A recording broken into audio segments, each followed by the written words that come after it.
ایران نے دوستوں پاکستان کے لیے 20 لاکھ نوکریوں کا بندوبست کر لیا ہے۔ جی ہاں، پاکستانیوں کی آپ کہہ سکتے ہیں کہ قسمت کھلنے جا رہی ہے۔ 20 لاکھ نوکریوں کا اعلان جو ہے وہ ایران کی طرف سے ہو گیا ہے، اور یہ دوستوں پروجیکٹ جو ہے 20 لاکھ نوکریوں کا، یہ کوئی ایران جا کر آپ نے نوکری نہیں کرنی، بلکہ یہ جو نوکریاں ملیں گی یہ پاکستان کے اندر ہی ملیں گی۔ جی ہاں، پاکستان کے بڑے شہر جیسے کہ آپ کہہ لیں کراچی، بلوچستان، اس کے علاوہ یہاں پر جو ہیں یہ جابز کریٹ کی جا رہی ہیں۔ تقریباً 20 لاکھ کے قریب دوستوں یہاں پر یہ نوکریاں جو ہیں وہ ایران فراہم کر سکتا ہے۔ کیا منصوبہ ہے؟ پاکستان کو کیا کرنا ہے؟ پاکستانی جو ہیں وہ اس کے لیے کیا تیاری کریں؟ سب کچھ دوستوں آپ کے سامنے رکھتے ہیں۔ یہ دوستوں آپ خبر دیکھیں، ٹرکی ورلڈ چینل جو ہے اس نے خبر لگائی اور اس پر بات کی کہ پاکستان کے جو لوگ دبئی میں موجود ہیں وہ تقریباً 15,000 کے قریب جو ہیں وہ متحدہ عرب امارات نے فوری طور پر نکالے ہیں، جن میں زیادہ تر شیعہ ہیں۔ یعنی کہ پہلے شیعہ جو لوگ ہیں ان کو دھڑا دھڑ دبئی اور متحدہ عرب امارات جو ہے وہ اپنے ملک سے نکال رہا ہے، اور اس کے بعد باقی پاکستانیوں کی باری بھی آئے گی۔ اب یہاں پر دوستوں آپ دیکھیں کہ جو دبئی اور متحدہ عرب امارات کے مختلف علاقوں میں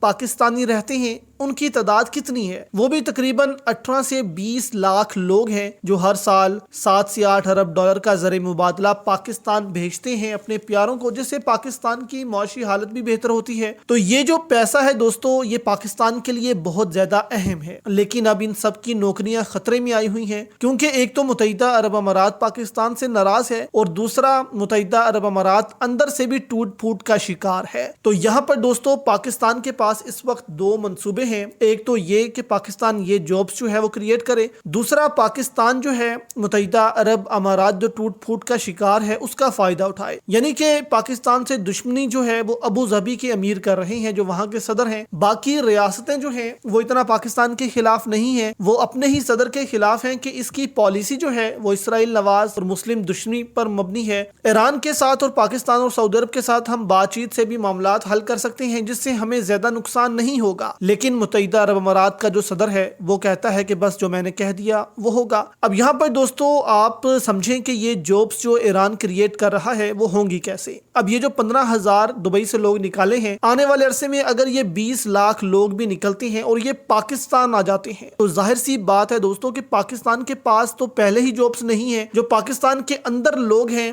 ان کے لیے جابز کریٹ نہیں ہو پا رہی، تو ان لوگوں کے لیے ہم جابز کریٹ کیسے کریں گے؟ تو اب یہ خبر دوستوں آپ دیکھیں، ایران کی جو نیوز ایجنسی ہے فارس، اس نے یہ خبر جاری کی ہے، اور سعودی صحافی ہیں مالک الروکی، انہوں نے یہ خبر شیئر بھی کی کہ یہ سب کچھ جو ہے وہ بہت تیزی کے ساتھ پاکستان میں ہو رہا ہے۔ خبر یہ شیئر کی گئی ہے کہ ایران جو ہے وہ بہت تیزی کے ساتھ اپنی جو تجارت ہے جو کہ 28 سے 29 ارب ڈالر بتائی جا رہی ہے، نون پیٹرول جو تجارت ہے، یعنی کہ جس میں آپ کہہ لیں کہ کچھ پلاسٹک کی چیزیں، کچھ اور چیزیں جو ایران ایکسپورٹ کرتا ہے کیونکہ اس پر پابندیاں لگی ہوئی ہیں، تو ان پورٹس کے ذریعے جو ہے وہ تجارت کرتا تھا دنیا سے، وہ تقریباً 28 سے 30 ارب ڈالر کے درمیان ہے۔ وہ اب دبئی کی پورٹ سے ہٹ کر پاکستان کی پورٹس پر زمینی راستے سے بھیج رہا ہے اور پھر دنیا بھر میں بھیج رہا ہے۔ اب یہ جو بڑھ کر کہا جا رہا ہے کہ اگر اس میں پیٹرول بھی شامل کر لیا جائے تو 50 ارب ڈالر کے قریب بنتی ہے، اور یہ سب تجارت دوستوں اس کے لیے انفراسٹرکچر بھی چاہیے، مزید لوگ بھی چاہیے پورٹس پر، اور یہ سارا انفراسٹرکچر جو ہے یہاں پر کھڑا ہوگا۔ اس سے تقریباً کہا جا رہا ہے کہ 14 سے 15 لاکھ جابز کریٹ ہو سکتی ہیں پاکستان میں۔ تو اگر دبئی جو ہے وہ سارے پاکستانی بھی بھیج دے تو پاکستان کے پاس پھر بھی اتنی جابز ہوں گی کہ پاکستان کو فوری طور پر ان کا نقصان نہیں ہوگا۔ تو پاکستانیوں کو بھی تیار رہنا چاہیے ان جابز کے لیے جو پاکستان میں بہت جلد اب تیار ہونے والی ہیں۔